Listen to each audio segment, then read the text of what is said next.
I would say that, first of all, the immediate thing you see when you start to deal with Shakespeare is it's got to be the language, and just, I'm sure this is a joke, it might be a joke, but then if I don't understand what's actually being said, how do I convey that to the audience? Our director is very keen on making sure that we appreciate all the individual puns and jokes that Shakespeare just smatters into his text, and there's so many different ones, especially in Two Gentlemen of Verona, which is actually quite a comic play, although it's often seen as very dramatic. I knew it was a little too long, and I knew that not all of the jokes would resonate with a modern audience. And you have to pick and choose, okay, can we make this one work with the tone of our voice, with the movements? Can we convey the meaning?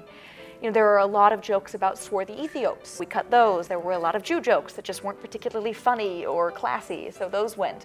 We kept most of the sex jokes, and that is, at the end of the day, Shakespeare is more about sex jokes than anyone likes to admit. Passionate to Proteus, to the sweet Julia, oh, that I'll tear away, and yet I will not. Sith so prettily he couples it to his complaining names. Thus will I fold them one on another. Now kiss, embrace, contended. The tricky things are the big speeches. A lot of the time I'd sit down with them and say, okay, why are you giving this speech? We need to see the actors realize things, not recite something pre-prepared, but think of it for the first time. And to do that, you need to understand why it's coming into your head. So that was part of, well, how do you connect this section to this one? Why do you have this idea? Why do you have these ideas in these orders? And why are they worth saying? So once you understand the language, it becomes a question of finding a way to understand the character. Likes me not. Why, my pretty youth? He plays false. The director and I worked together to split apart the text into individual sections. In many monologues, there are various aspects which you can see a change of thought going on beneath. And if you tried to split them up into individual sections, I found it really helpful to work through all the different emotions that would go on in one monologue. And I felt, for me in particular, there are many moments where, although Shakespeare was 400 years ago, and although he's writing about an entirely different culture, there were so many moments where I was thinking, comparing aspects to my own life, and especially when it comes to heartbreak and romance, there are so many things you can call up from your own past to really feel your acting interpretation. Her forehead's low and mine's as high. What can it be that he respects in her, but I can make respect of in myself? It's tricky with Shakespeare. It's so true and it's so human that it's tempting to just feel it. But you can't just feel it. You have to show it, demonstrate it for the audience in a way that you don't in real life. You know, you don't let all of your emotions show. The people here need to know when someone is lying on stage in a play like this. And that is one of the trickiest things, is how do you find the balance between feeling it and demonstrating it when it's so real? To a false if I should speak it, for I am sure she is not buried. And so then it became a process of not just the speech, but the silence.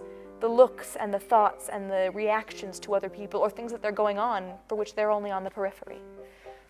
Well then, the conclusion is that it will. I would say that one of my favourite moments is probably the back and forth between Speed and Valentine. That is the letter I wrote to her friend. And that letter hath she delivered.